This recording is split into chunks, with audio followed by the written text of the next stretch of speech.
Alors, je m'appelle Léo Lasudry, j'ai 20 ans et je suis un miraculé de la vie. Je suis devenu paraplégique à la suite d'un accident de moto. J'ai la chance de pouvoir être de nouveau sur mes deux jambes et j'ai appris à faire du vélo et tout ce genre de choses.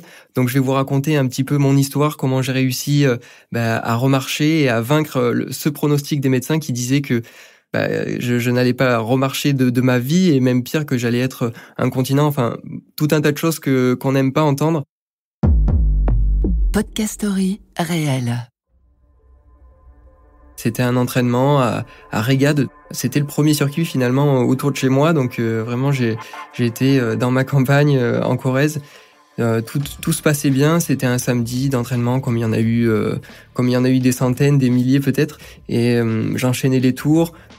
J'ai fait une erreur de pilotage à l'amorce d'un saut. J'ai loupé la vitesse tout simplement, donc ça m'a projeté sur l'avant. J'étais toujours accroché à la moto parce que je pensais que ça allait passer. Je suis projeté sur l'avant, ma roue rebondit, moi avec la moto, et c'est là que finalement il y a un impact sur ma tête. J'ai la moto sur moi, je sais pas trop comment ça s'est passé exactement parce que on est un peu comme dans une machine à laver, hein, on se fait secouer dans tous les sens. Mais des chutes comme ça, j'en ai pris des centaines et je m'en suis toujours relevé. J'en ai pris même des bien pires. Et sauf que celle-là, quand j'ai essayé de me relever, j'ai tout de suite vu qu'il y avait quelque chose qui n'allait pas. C'est que je pouvais plus bouger mes jambes, je pouvais plus me relever. Et j'ai tout de suite compris ce qui m'arrivait. Je suis pas passé par quatre chemins dans ma tête. Ça s'est passé très rapidement. Mais je pouvais pas me relever, donc j'ai tout de suite alerté les autres pilotes sur la piste en bougeant les bras comme je pouvais. C'était vraiment un cauchemar pour moi. J'avais l'impression vraiment que j'étais dans un cauchemar, que j'allais me réveiller et j'avais surtout conscience que là je venais à 18 ans ruiner le reste de ma vie et que j'allais devoir les passer sur un fauteuil roulant. Ça se passe quand même assez vite pour l'arrivée des pompiers. Dès les premiers instants, quand j'étais dans l'ambulance, donc en attendant l'hélicoptère, c'est là qu'ils ont fait déjà un premier diagnostic avec des pompiers.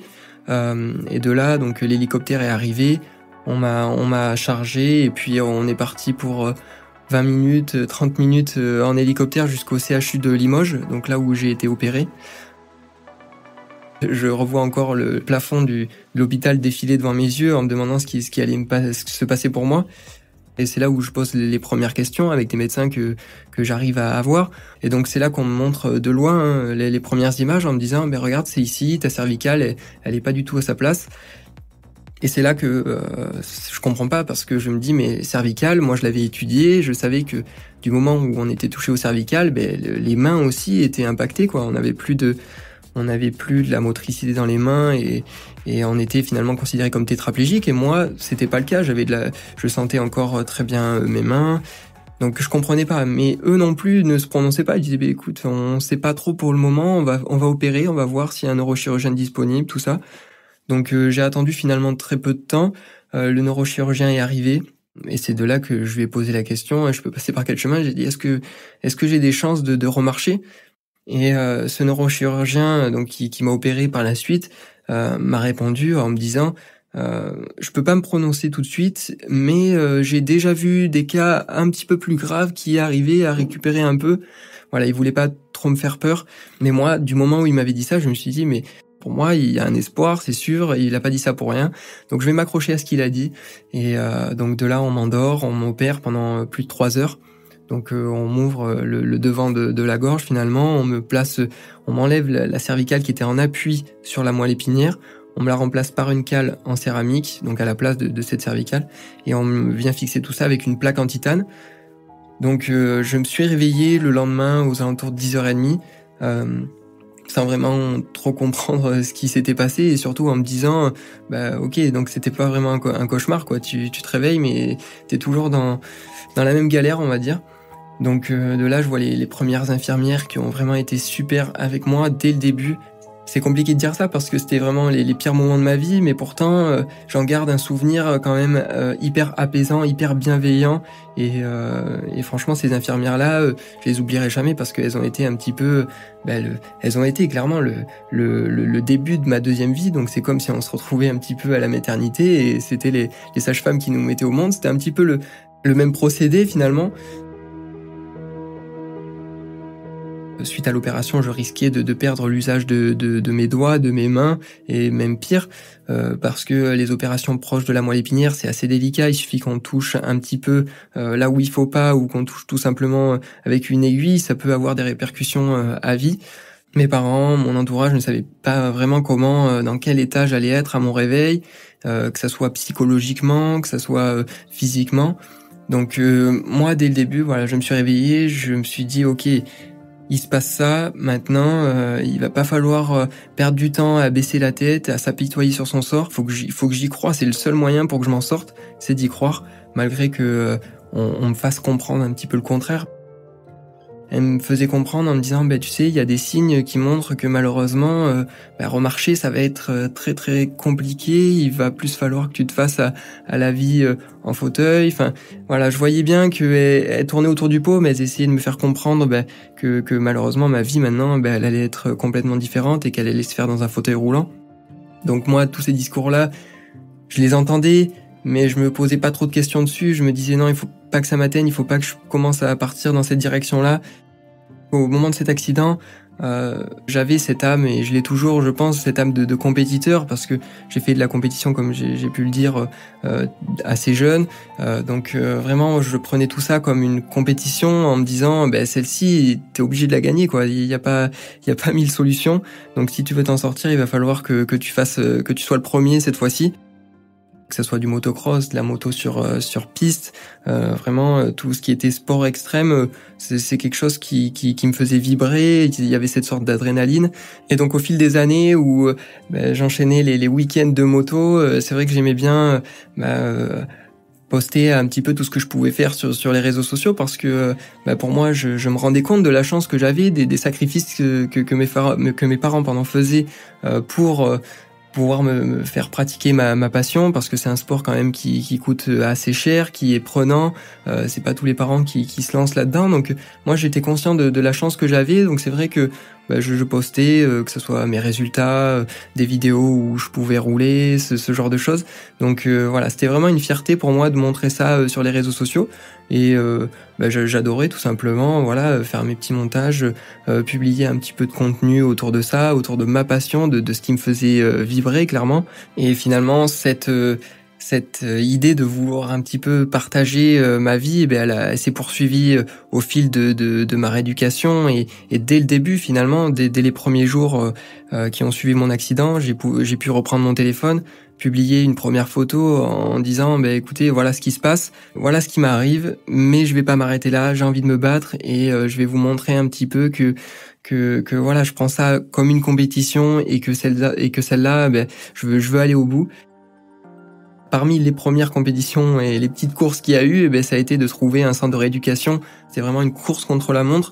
Je le prenais comme ça, ils me l'ont pas dit clairement, mais j'avais compris via mes recherches que j'avais pu faire sur internet, ou ce que j'avais pu entendre de certains spécialistes, que les 6 premiers mois, c'était vraiment ceux qui déterminaient notre taux de récupération, et s'il y avait pas de récupération pendant ce délai-là, malheureusement, par la suite, c'était vraiment très compliqué, voire même impossible.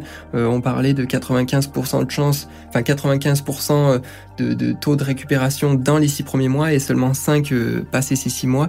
Mes parents, bien sûr, ont été voulaient le mieux pour moi, donc ils sont venus me voir tout au long de ma rééducation plusieurs fois par semaine.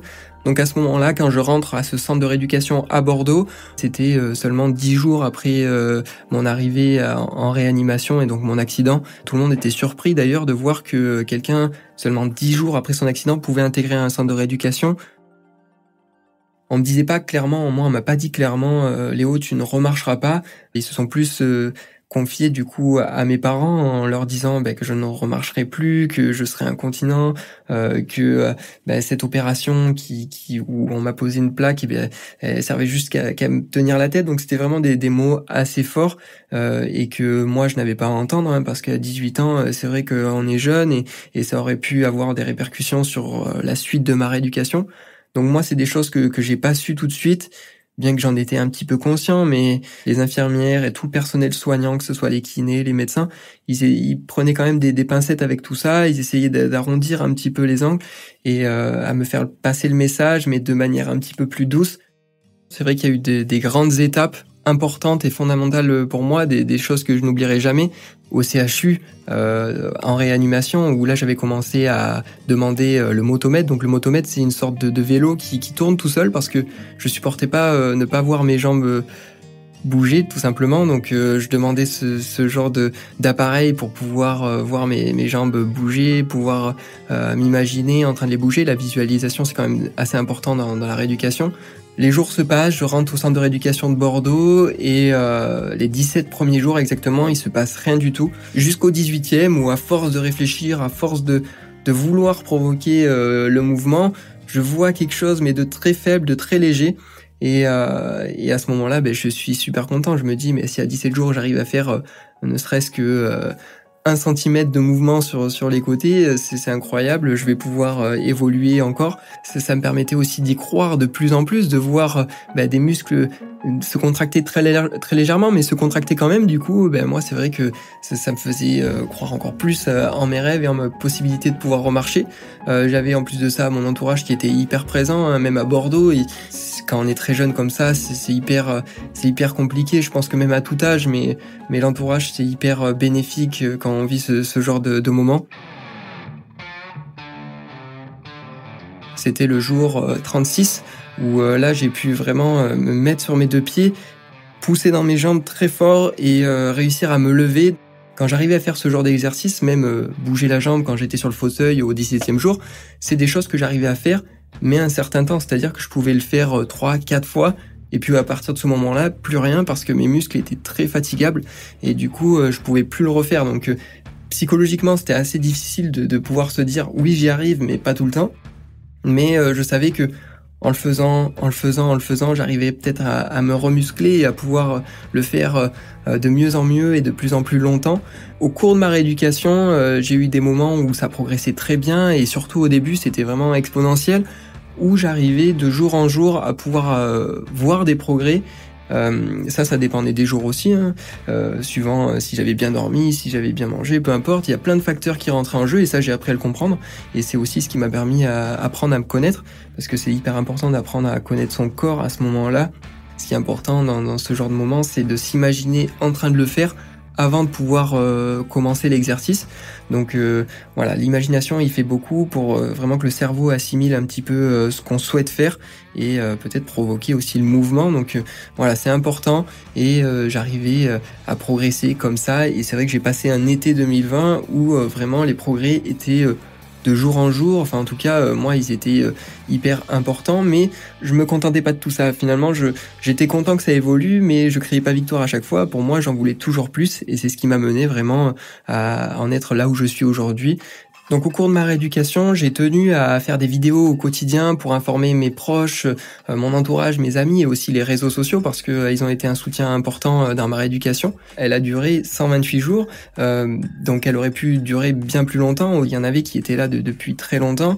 Remarcher après une paraplégie en 4 mois seulement, c'est complètement incroyable, inconcevable et franchement, je pensais même pas... voilà que ça se passe aussi rapidement, même pour moi qui était le plus positif qui soit. Donc j'en étais hyper fier et c'est pour ça que j'ai fait cette vidéo qui est disponible sur mes réseaux où on peut voir et retracer un petit peu tout mon parcours. Et j'ai la chance maintenant d'être un petit peu suivi sur les réseaux et de recevoir des messages et de voir que cette vidéo finalement elle peut aider beaucoup de monde à garder espoir. J'ai pu avec beaucoup de chance défier les pronostics des médecins debout sur mes 2 jambes. Et l'explication à tout ça, finalement, il y en a pas vraiment. Il y a plusieurs facteurs qui rentrent en jeu. J'étais en bonne forme physique, je ne fume pas, je bois pas, je faisais du sport, et le fait aussi que j'étais hyper positif et compétiteur et que je voulais rien lâcher, je pense que ça y a fait aussi, et bien sûr la part de chance. De cet accident, j'en tire que le positif finalement. Il y a aussi du négatif, j'ai quand même pas mal de séquelles. Mais j'essaie de voir que le positif parce que ça m'amène à faire de nouvelles choses. Les réseaux m'ont ouvert beaucoup de portes quand on est dans ce genre de situation et qu'on cherche un petit peu sur internet comment il y en a qui s'en sortent, on trouvait pas grand chose. Donc j'avais envie vraiment de mettre ma pierre à l'édifice et surtout avec mon histoire que des gens qui se retrouvent dans cette même situation me cherchent sur internet puissent avoir de l'espoir et surtout y croire. Y croire, c'est vraiment la première étape pour réussir dans n'importe quel domaine. Donc voilà mon histoire, c'était Léo Lachudrie, j'ai 20 ans, j'ai la chance de pouvoir remarcher aujourd'hui, de pouvoir retrottiner, de refaire du vélo. Bref, je croque la vie à pleines dents finalement, même si aujourd'hui je ne peux plus refaire de moto. J'ai été dans mon lit d'hôpital en train de faire des recherches sur internet, à voir si c'était possible de pouvoir remarcher et de pouvoir contrer le pronostic des médecins. Et aujourd'hui je suis là pour vous dire que oui c'est possible et que oui il faut y croire. C'est hyper important et pour moi c'est la première étape pour réussir. Podcast Story réel. Racontez votre histoire. Ne manquez aucun épisode de Podcast Story. Abonnez-vous et mettez 5 étoiles sur Podcast Addict, Amazon Music ou Spotify.